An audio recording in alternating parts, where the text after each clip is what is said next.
It's free and clean, and for centuries we've sought to harness its energy. Wind power is essential to meet our green energy targets. That means building one of these every day for the next 6 years.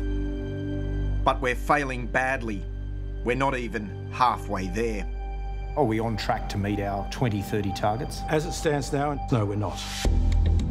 We believed the climate wars were over. I'm not sure they are. I think they have a new focus, and that's renewable energy. Complicating and slowing down approvals is a maze of overlapping planning regimes and complicated regulation. I think we're going down the wrong path. We can't destroy biodiversity to save the planet. It's dividing communities. I think there's been bad behaviour on both sides. Well, if that behaviour went on in school, your child would be expelled. And seeing old enemies form new alliances. Coal is king here in central Queensland. I shake my head in disbelief. I cannot believe that I'm in this situation. I've seen hard-nosed capitalists become greenies. I've seen greenies become NIMBYs, and I've seen NIMBYs become I don't care. In this episode of Four Corners, we investigate why one of our cheapest and fastest ways to net zero has become so hard to deliver.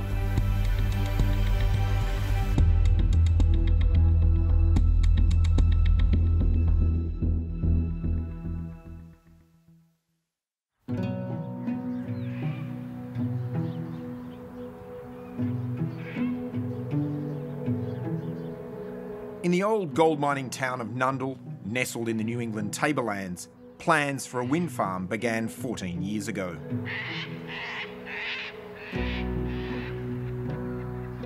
As the country's biggest power consumer, New South Wales should be rapidly transitioning its energy grid. But it's notoriously slow in approving new wind farms. It's a protracted process that has fractured this tiny community.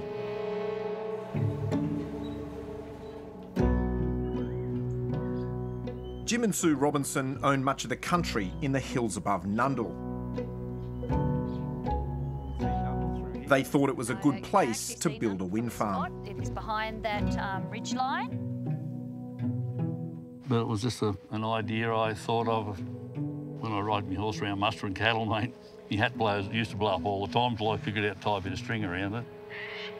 Most of the wind turbines go on this farm. There's a few neighbours that are also getting them. So, but yeah, we will be the main landholder. If it goes ahead, the Robinsons will receive almost $1 million a year in rent for the next 30 years. So can you see the village of Nundle from here? Yeah, the village is actually behind that little mountain, that little hill there. Yeah, right. The main part of the village. But yeah, I would imagine, but like for the main street of Nundle, that you would see the towers, but it's 9 kilometres away. So isolated. You know, it doesn't affect many people, and it's really windy. Not isolated enough for some neighbours.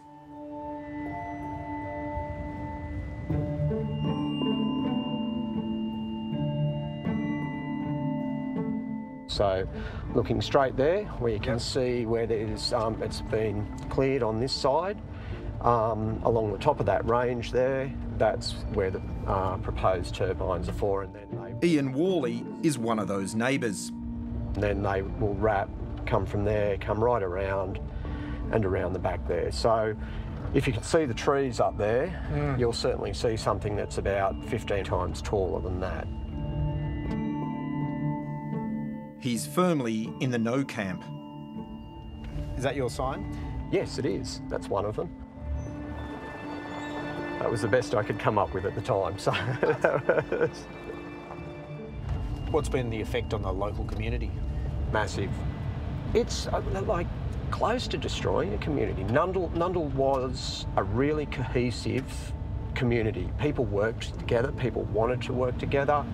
It's caused arguments, it's caused threats of violence, it's caused boundary disputes, it's caused people to threaten to shoot other people's stock and things like that. So it's, you know, it's in the realms of politics, religion and the wind farm. They're not to be spoken about.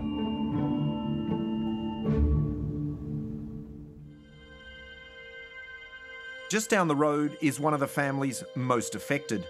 They say their farm will be ringed by turbines. So yeah, right the way around from here, we'll see nearly the whole wind farm. So how close is it here? So we're about 3 kilometres from the turbines here. Yet our boundary goes up to within sort of 200 metres of the turbines. The other concern is that we've got Ben Hall's Nature Reserve, which is one of the most pristine areas that is still as it always has been. We've got the State Forest and we've also got the Crawley National Park. They interact with each other. That movement between those corridors is super important. So putting an industrial site onto a mountainside like that will change that irreversibly. John and Selina Sylvester share a boundary fence with Jim and Sue Robinson, but they no longer speak. It's certainly changed that dynamic. We used to get along pretty well, but I've had some pretty abusive phone calls because I spoke up against it. So tell us about those phone calls. What was said? Basically just swearing and calling me names. You know, useless bastard, you know, don't know what you're doing. This is about, you know, I'm just doing this for the community when it's basically all about themselves. It is a big money grab, there's no doubt about it. And they've tried to use the community as the catalyst to get it over the line. Not true, no. Sorry, John's the one that started off by abusing me. What's the animosity there? I don't like saying. Jealousy. Do you think he's jealous of the money that will come to you if this wind farm goes ahead? Partly. The worst part about it is that in the first place I was willing to share, to put a lot into the village, but I've lost interest. The way we've been treated over the years, I've lost interest in doing that. I think the difference between this project and other projects that I've looked at is that we have one major landholder which is going to benefit the most. And so the land has been progressively bought and nearly every one of them's involved in the wind farm. He said that you've bought up these large tracts of land specifically with a wind farm in mind. Totally wrong. 100% wrong. In town, the community is as divided as the farmers.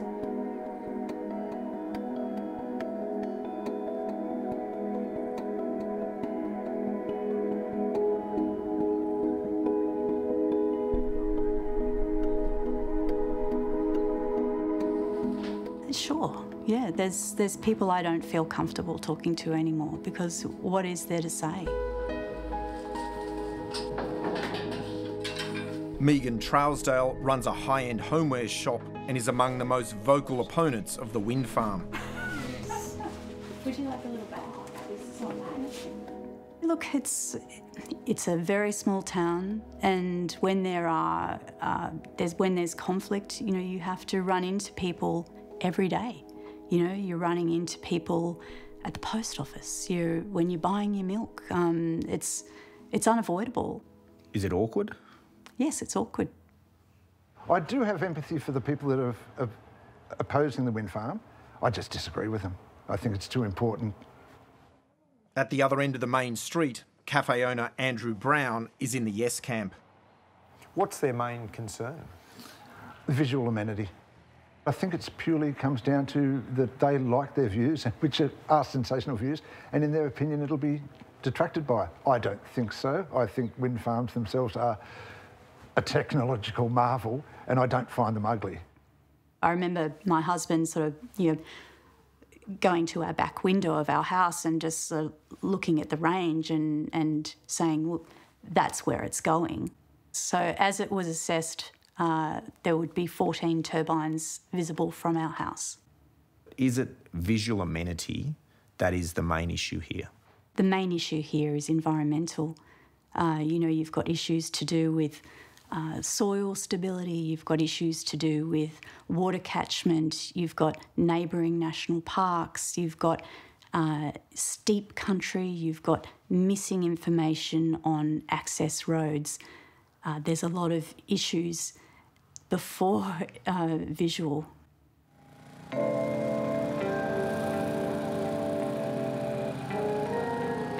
The Nundle Bowling Club is caught in the crossfire of warring neighbours and rival factions.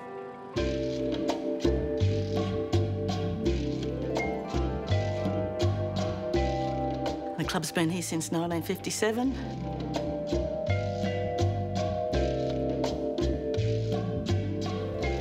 We've got about 107 members, 10 bowlers. We're open Saturday nights, bistro, Wednesday and Sunday for bowls, and we've got about half a dozen volunteers. Cheryl Sipple is the club's treasurer.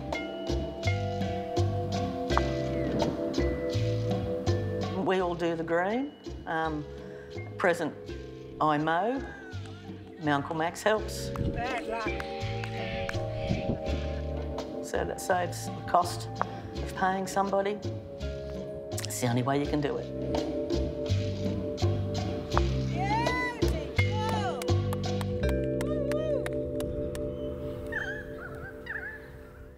Wind farm's been marvellous for us. Last year they paid our building and contents insurance, which came to about $11,000. We had another $3,000 grant, which paid for a new deep fryer. Without this support, Cheryl says the club would struggle to stay open. So nobody actually wants to go there. That's why the bowling club's failing. So that would be their lifeline. But because of what goes on there now, nobody wants to go. That's the difference. Some people, if you don't have their opinion, then you are the enemy. I just can't work out why they are upset. This is only a good thing for the town and everybody. I mean, coal's coming to an end and you've got to have other things in place. That need to replace coal has brought one of the world's largest power producers, French giant Engie, to Nundle. So here's the Hills of Gold wind farm. Scott de Keyser is Engie's head of development in Australia. So this initially was a 95 turbine project. It then went down to sort of 70 odd in the first amendment of the project. Now we're looking at, hopefully, that there will be 62 turbines. I think most wind farms are contentious. They polarise communities. So Nundle is no different to other communities in that respect. This polarisation has seen the approvals process drag on for 6 years, and it's not done yet. We should be able to get wind farms, over the line in 3 to 4 years. That's I think a really good outcome for the industry, and it means we still do our due diligence, we still do the work. New South Wales is well shy of this mark. There's no doubt that the New South Wales planning system for the past decade has been one of the most unhelpful for new wind farm development in the country. At the moment, we've got a planning scheme in New South Wales that is not fit for purpose. One hold-up in Nundle came from a so-called phantom dwelling. Shortly after the wind farm began its crawl through the planning process, one neighbour lodged paperwork to build a house. It is on the fringes of our wind farm and it's quite opportunistically placed. And the impact ultimately is that 11 high-yielding, high-quality turbines could be removed from the project on that basis. So a single development application over a house that may never be built has potentially held up your project by 2 years? Yes, potentially, yes. The fact that it's potentially able to be built means it must be taken into account by the developer. We can't have a planning scheme that's allowed to be gamed in that manner. That sort of provision should be removed from the planning scheme. Engie is confident approval for its wind farm could come within weeks. So if this wind farm gets approved, what does it mean for you? Well, it'll mean that we close our business. and we'll have to seek other income. Why would you close your business? Because it's going to have such an impact on the tourism of our town that we wouldn't have it will reduce the income of our business to the point where it wouldn't be viable. Really? Yes. I really don't know what we're going to do. Whether I can stay here and live underneath it, I don't think I can either. So, you know, we could be going to sell it and try and go somewhere else, but I don't know where you find another place like this is the trouble. How upsetting is that? Yeah, big. They're going to see turbines on the ridge. Someone's going to see turbines on a ridge somewhere. Someone's got to host them. You know, is that going to be the worst thing that happens to any of us in our lifetime, that we have to look up to a ridgeline and see a turbine? You know, and this is where I think we all got to do this reality check. My daughter pointed out to me that if I can't stand up and fight for it, who will? What are we going to do in the future when our grandchildren ask us about the climate wars and all we can say is we fought to avoid our views being disrupted? It's a no-brainer for me. You know, we have to do something, we have to do something fast.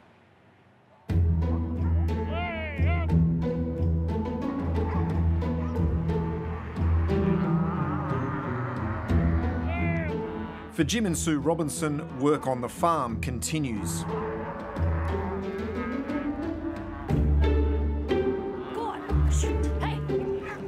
We've done around 1,800 acres. We've mustered, and we've ended up with somewhere around 400 head of cattle.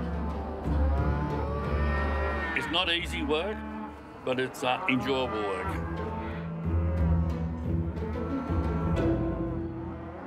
So do you really need this wind farm? It'll help us in bad times. In good times, well, it's not necessary, but I suppose in bad times, in droughts, the last drought we had went on nearly for 3 years. It's a comfortable living and, you know, don't really need a wind farm. I'm happy to have it here. There's no problems with that. But if it doesn't go ahead, I'm not going to lose any sleep over it. It's just gone on too long.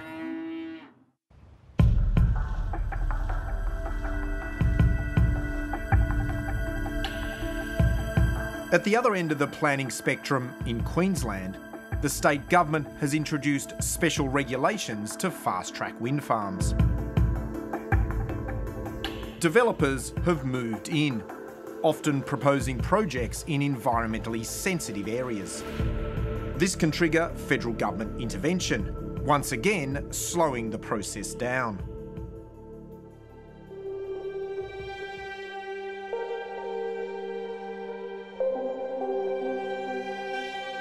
The Wet Tropics World Heritage Area is one of the most magnificent places on Earth.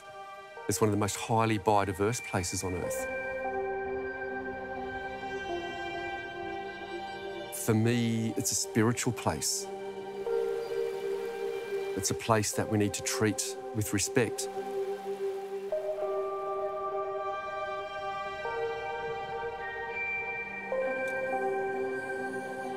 I'd walk in, camp, set up a base camp. If I find it very inspirational, I'll stay there for a couple of nights and explore the region. Stephen Nowakowski makes his living photographing nature.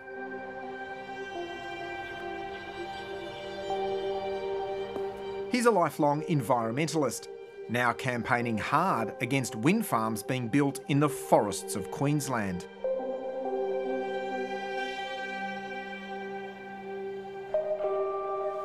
I'm aware that my information, my photographs, my love of nature could be weaponised against the rollout of renewables and decarbonisation. But what do I do? It's this campaign that's taken him deep into coal country, to the industrial city of Gladstone. This former Greens candidate is now embracing old foes. He's teamed up with Colin Boyce, a federal parliamentarian who does not believe in climate change. Do you sometimes, guys, think you're a bit of an odd couple? Stephen is a noted ecologist, environmentalist, if you like. I am the same thing. I'm a grazier and a farmer. I'm a boilermaker by trade. I am very passionate about being sustainable. What about you, Stephen? Do you sometimes think you're... I shake my head in disbelief. I cannot believe that I'm in this situation where I've got Bob Catter's number in speed dial to find myself in a National Party room talking about policy is foreign to me, and it's really bizarre. They will spend the next 3 days touring Boyce's electorate with their anti-renewables double act. First up is a public forum at Gladstone's Grand Hotel. Hello, how you going? That's good. What name, please? You're very familiar.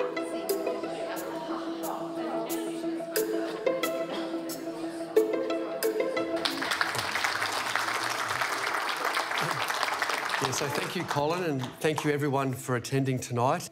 I'm happy to talk to anybody and everyone about my energy journey. It's a journey which began as a supporter of renewables, including Queensland's first large-scale wind farm. It was a beautiful plateau just west of Cairns, near Mareeba. It was a place of wildflowers, northern quolls and endangered plant species. But at the time, it was okay, you know, we can sacrifice this for renewables. We can turn our toasters on in the morning and we're carbon neutral. Nowakowski says he's not opposed to all renewables, but cannot accept the sheer scale of these wind farms. You know, like I think we're going down the wrong path in destroying forests to try to achieve an outcome which is decarbonisation. We can't destroy biodiversity to save the planet, and they're both hand in hand. For Nowakowski, it's a delicate dance. By questioning the location of wind farms, he's providing ammunition for those opposed to climate action. If we just go back and sort of look at, you know, building a new coal-fired power station here and there, you know, so there's no reason at all. And Carl, that's a message you need to take back to the LNP. There are plenty of countries building coal-fired power stations. Why is it we mine and export coal and sell it to China and don't use it ourselves? It's all about planning, and you know, there is no plan, and we just need to plan where this stuff goes, where the renewables go. Now, you've just said during this whole presentation about how you were misled and misinformed about renewable energy. Perhaps you should go back and look at the information you've got about whether carbon dioxide is the real issue we're talking about here. We're delving into the realms of the whole climate debate, and that's somewhere we don't want to go tonight. What I'm going to do is wrap it up here. Yeah, I know. I'm just saying we could be on this whole train to nowhere for no reason at all. That's all I'm saying. Yeah. Ladies and gentlemen, thank you very much for your time and effort, and thank you for your attendance.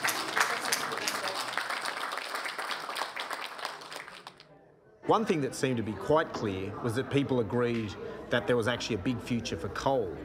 Do you think that's correct? Well, I'm a big supporter of the coal industry. I'm on the record many, many times of supporting the coal industry. Coal is king here in central Queensland.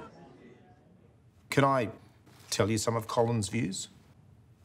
He's a member of a thing called the Saltbush Club. They said that the climate crisis was a fraud. He signed an international statement to say that there was no climate emergency. So I totally disagree. Yeah, so I totally disagree.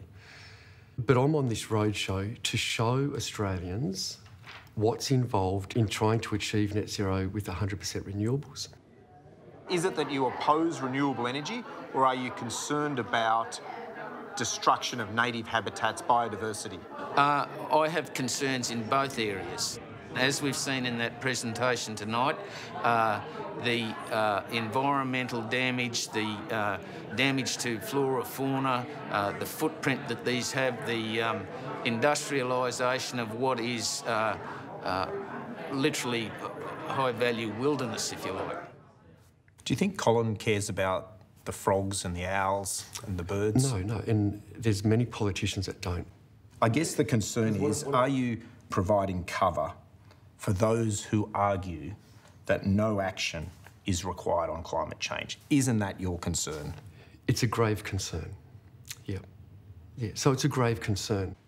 And I'm not there representing the views of Colin. I'm representing what I've observed out in the field in terms of biodiversity loss in the rollout of these renewables. For Nowakowski, the only answer to protecting high conservation areas is nuclear. That would require extending ageing coal plants, while building a nuclear industry estimated to cost double that of renewables. Look, I've marched the streets against nuclear, and I've had to re-look at nuclear as a solution. What do you think of the tactics employed by someone like Stephen Nowakowski? I've said to Steve, here's the facts about nuclear. And I think the information that you're sending to others is incorrect on nuclear. But I think that if you love nature, and Steve loves nature, you have to find a way to make renewables work, because nuclear is not a solution. Kelly O'Shannessy is Chief Executive of the Australian Conservation Foundation. We often say that the climate wars are over, but I'm not sure they are. I think they have a new focus, and that's renewable energy. I think that the push against renewables that we're seeing, particularly because it's been so politicised, is very scary. For me, I'm extremely worried about it.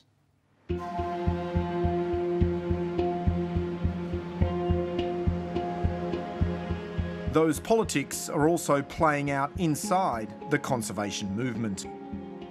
They're wrestling with a dilemma. Where is the line between fighting for nature and pushing for a faster rollout of renewables? I guess the criticism is that the Green movement has been tepid or lukewarm in their support of particularly wind farms. Is that a fair criticism? I think the environment movement has been incredibly supportive of renewable energy and the idea of wind farms. Has there ever been a wind farm where you've come out and supported? No, I don't think we have. We are supportive of renewable energy. We want it in the right places. We tend not to get involved in project by project because there are hundreds of renewable projects in Australia. Isn't it then incumbent on groups like yourselves, national leaders, long history, independent, to be more vocal, to roll the sleeves up?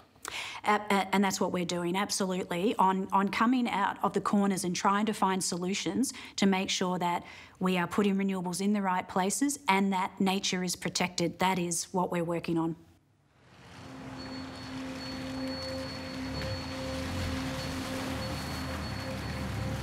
For a federal government keen to push renewables into the grid, tough choices must be made.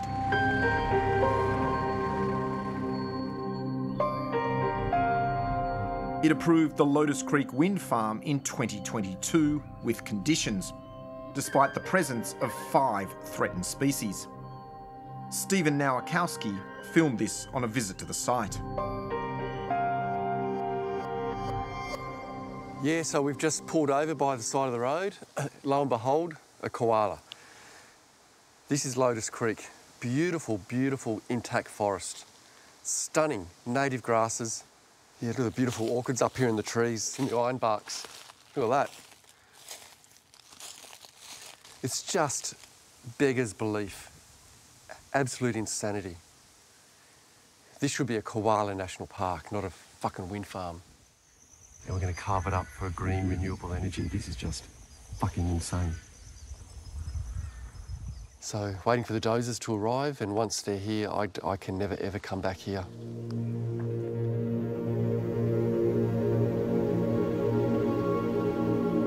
But in April, the Wurrura Station wind farm, with 13 threatened species, was knocked back by the federal government. Its proximity to the Wet Tropics World Heritage Area was cited as a major factor. That was a big win for Stephen Nowakowski. So it's very overwhelming, and it really hasn't sunk in yet because it was a David versus Goliath battle, and so many community members and traditional owners put 3 years of hard work into it. It's emotional knowing that potentially we've got future generations that can come here and be inspired like I was. We need reform to the federal environment law to take account of the benefits to the environment in terms of addressing climate change from new renewable energy development. If it's a yes or if it's a no, that's okay. The issue is let's get a timely decision on those environment protection assessments. In Queensland, the state government is reviewing its own environmental rules. But for Nowakowski, this fight is far from over. I know what's down the pipeline. There's another 53 wind farms, and that's what scares me, is the fact that we don't know where that endpoint is. And it's the cumulative impact of all these.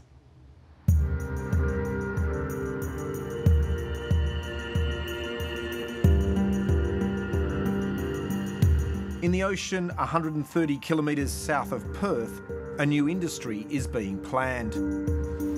It's the next frontier for clean energy in Australia. Giant wind turbines offshore.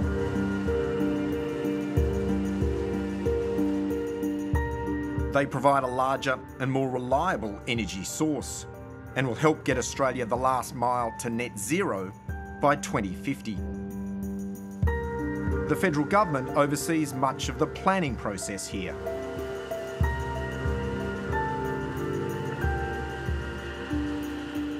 We've already got state-based and Commonwealth-based legislation. Now with the newer Offshore Electricity Infrastructure Act, which came in 2 years ago, we've got a whole extra layer we need to comply with. Projects simply will not get built if they have those major impacts on anything out there, whether it's reefs, aquaculture or the like anything in Australia. If it has those impacts and is proven through the assessments we go through and by regulators, they do not get built. Andy Evans is a pioneer of the offshore wind industry in Australia.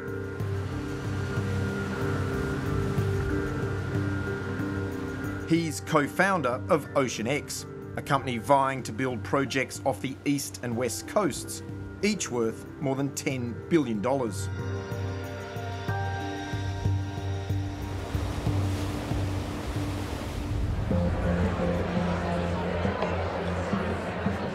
Evans has self-funded a film about offshore wind.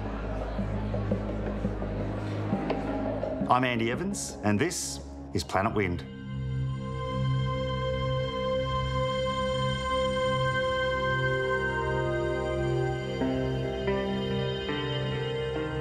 He made the film to help address what he sees as an information gap in a new industry. So look, they are incredible structures, not only engineering, but looking at how humanity can capture something that Mother Nature has provided us.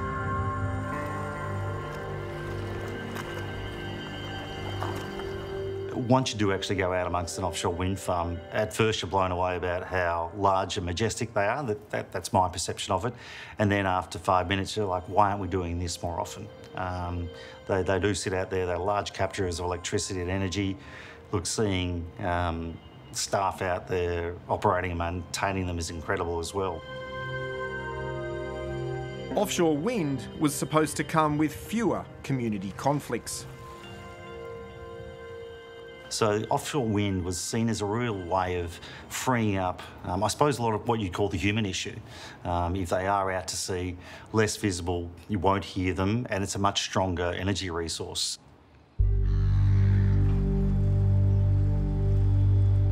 Long before a wind turbine is fixed to the ocean floor or a feasibility study has even begun, opposition groups have mobilised.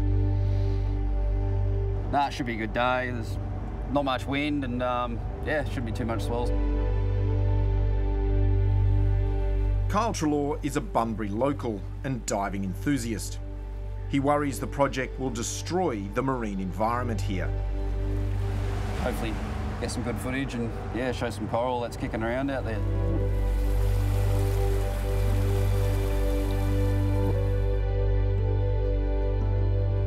Plans are underway to build up to 200 wind turbines. Not right here, but at least 20 kilometres offshore. They'd be barely visible from the coast.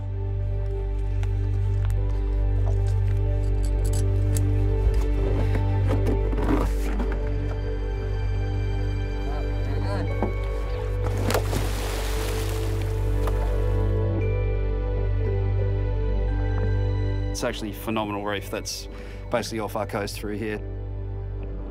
Quite often we'll be diving and we'll shut the motor off and we'll have whales come right up to the side of the boat. For Kyle, this is his playground. My family's dived and fished this area for 3 generations and we know what's there. Honestly, like, I'll be keeping them honest every step of the way because I know this is my backyard, this is my home. So just taking stock of the impact. Kyle helps run an anti-wind farm Facebook group with Martine Shepherd and Susan Taylor-Rees. I'm one of the campaign coordinators for Save Our Beloved Geograph Bay. Anyone heard of our group? It's grown to more than 6,000 members in just a few months. Once you find out the damage that this will do to our marine environment, there's no way you can be pro-wind turbines. We hold a platform and represent all of WA, and we are united with all of Australia, so that's not NIMBY. Their opposition to renewables is accompanied by a scepticism of climate change. Do you believe that human-induced climate change is dangerous? I think that focusing on reducing CO2 because that's the cause of climate change is very questionable because we know that CO2 is an essential part of the greening process of this planet. And to say that... So you don't accept the science of climate change? No, I think that net zero talk and I think that saying carbon neutral is actually crazy. Shouldn't you disclose that you don't accept the science on climate change in commenting on whether or not there should be a wind farm I think here? it's totally irrelevant. This post from Suzanne is clearly misleading. Even if the offshore wind farm goes ahead, this is not the view you'll ever see from the beaches of Geograph Bay. This is one of Martine's posts. It was actually blocked by independent fact checkers. It says here that the post had no basis in fact. Alongside legitimate concerns about marine life, a post on everything from COVID conspiracies to climate change denialism and how offshore wind farms kill whales. It's been widely discredited in the US that offshore wind farms kill whales. I disagree. Because I'm hearing from experts, people that have studied marine science, that studied cetaceans, that have delved into this and the acoustics and the effect of them and how they have to navigate around wind turbine areas in our oceans. And when they do that, they put themselves at greater harm, so no. What we've done is actually support it with evidence day after day that whales are washing up on the shores of the United States. Not a single shred of evidence that offshore wind farms harm whales in the world. There are real legitimate concerns in those communities that are being weaponised. The whales swim very close to shore, so they're not going to be anywhere near the 20, 30, 60 kilometres where the wind farms are being proposed. When you're building the wind farm, you also need to be very careful about the timing of when you're doing certain activities, so it's not as whales are passing by and affecting their sonar. A prominent member of the group is Alexandra Nicol, a former Liberal Party staffer who claims renewables are government-sponsored fraud. Wind turbines are just big washing machines for laundering your money to foreign interests. Many of her views have been adopted by Suzanne and Martine. The federal government subsidises each wind turbine somewhere between $600 and $900 per turbine per year for not functioning. Sorry, how is that the case? That is, that's a statement that was put forward, and this is from the federal government statistics by Alexandra Nicol. So do you know Alexandra Nicol's background? She's a known anti-wind farm campaigner who's been linked to the Warbra Foundation, which is an anti-wind farm lobby group with links to the fossil fuel industry. I don't know what you're talking about. Alexandra Nicol was a director of the Warbra Foundation for a decade until it shut down in April this year. It was founded by a long-term fossil fuel executive. What I'd like to acknowledge is her courage for breaking silence about the corruption and the fraud of this government. That's what I'd like to say. I think in many ways there are forces at work that are seeking to hinder the energy transition and are putting resources into doing that and aligning themselves with genuine community concerns, but also exaggerating them and also firing them with a level of misinformation which is very difficult to counter. I think once people actually start seeing a lot of studies being undertaken, now that we've got licences that have been handed out only a few weeks ago, I think it will really step up and people will start seeing through a lot of the misinformation out there and see the incredible opportunity that we've got.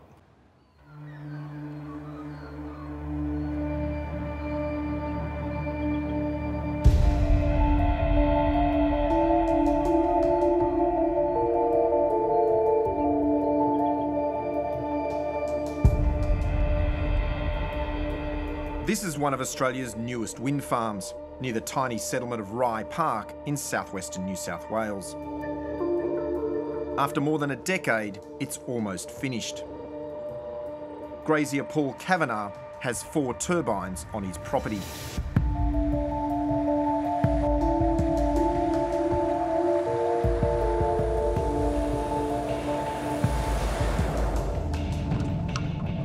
Copy, Daryl.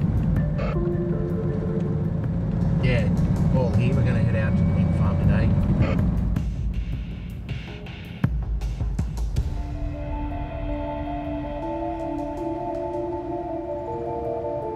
It's amazing engineering, and the fact that these machines are just turning away, they're producing enough power for about 4,000 homes per turbine.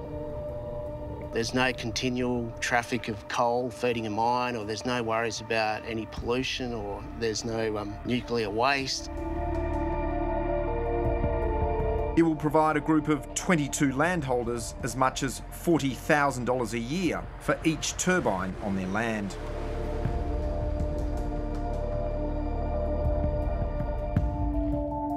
For us, it means that we've got a passive income for our farm. We'll be able to put that back into our land. Come on, puppies, let's have a bit of a run.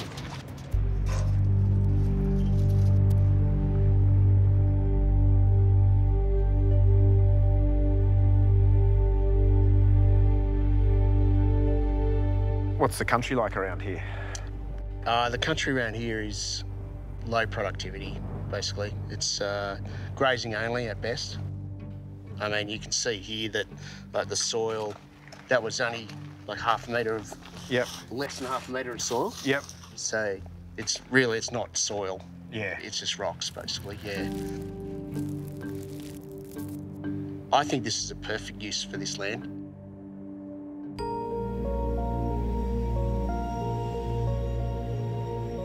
The last blades at the Rye Park wind farm were attached just weeks ago.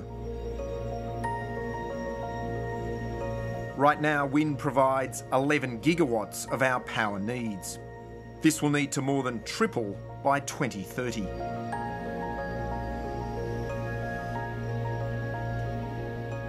Ultimately, this was deemed a well-located project with minimal environmental impact, and its benefits are being shared around. There was opposition to wind farms in this region over the last couple of decades, but I think now the lived experience of landholders and of the town communities is that these projects overall bring significant benefits.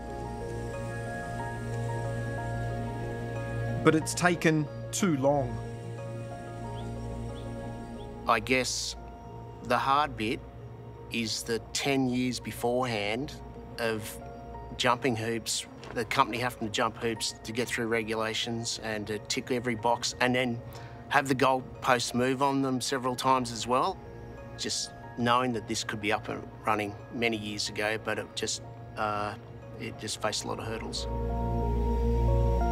many of those hurdles remain, making it harder for Australia to meet our clean energy targets and keep the lights on.